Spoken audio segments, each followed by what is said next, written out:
अलीशा एक खूबसूरत और निडर सहाफ़ी जो करप्शन और जराइम के खिलाफ खबरें लिखती थी। एक दिन वो एक खुफिया तंजीम के बारे में मालूमात हासिल करने के लिए एक पोशीदा क्लब में जाती है, जहां इसकी मुलाकात एक पुरअसरार शख्स ज़ैन से होती। ज़ैन एक कामयाब बिजनेसमैन था, मगर उसकी आंखों में कोई राज छुपा था, कोई गहरा दर्द जो अलीशा फौरन महसूस कर सकती थी। पहली नज़र में ही दोनों के दरमियान एक अजीब कशिश पैदा हो जाती है, जैसे कि किस्मत ने उनके रास्ते पहले ही जोड़ दिए। अलीशा को अंदाजा नहीं था कि जिस खुफिया तंजीम के पीछे वो पड़ी है, ज़ैन का इससे गहरा ताल्लुक है। ज़ैन न सिर्फ इस तंजीम का अहम हिस्सा था, बल्कि वो दरअसल एक मिशन पर था, अपने भाई के कातिलों से इंतकाम लेने का।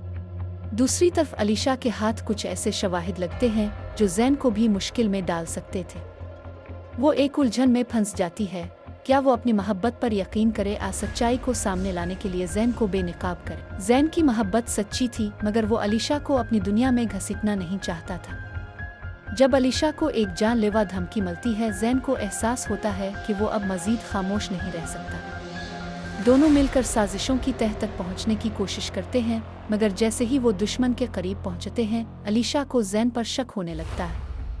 क्या ज़ैन वाकई इसे बचाने की कोशिश कर रहा था, या वो खुद इस खेल का मास्टरमाइंड था? अलीशा को अगवा कर लिया जाता है और ज़ैन को इंतखाब करना होता है, या तो वो अपने इंतकाम को पूरा करे या अपनी मोहब्बत को बचाए। एक सनसनीखेज जंग छिड़ जाती है, जहां ज़ैन अपनी तमाम तर ताकत इस्तेमाल करता है ताकि अलीशा को बचा सके। आखिरकार ज़ैन को ये पता चलता है कि जिस शख्स से वो इंतकाम लेना चाहता था, वही असल में अलीशा के वालिद का कातिल भी था। हकीकत खुलते ही दोनों के रास्ते एक हो जाते हैं और एक ज़बरदस्त एक्शन सीन के बाद ज़ैन दुश्मन को ख़त्म कर देता है। ज़ैन शदीद ज़ख्मी होता है, मगर अलीशा इसे बचाने के लिए हर मुमकिन कोशिश करती है।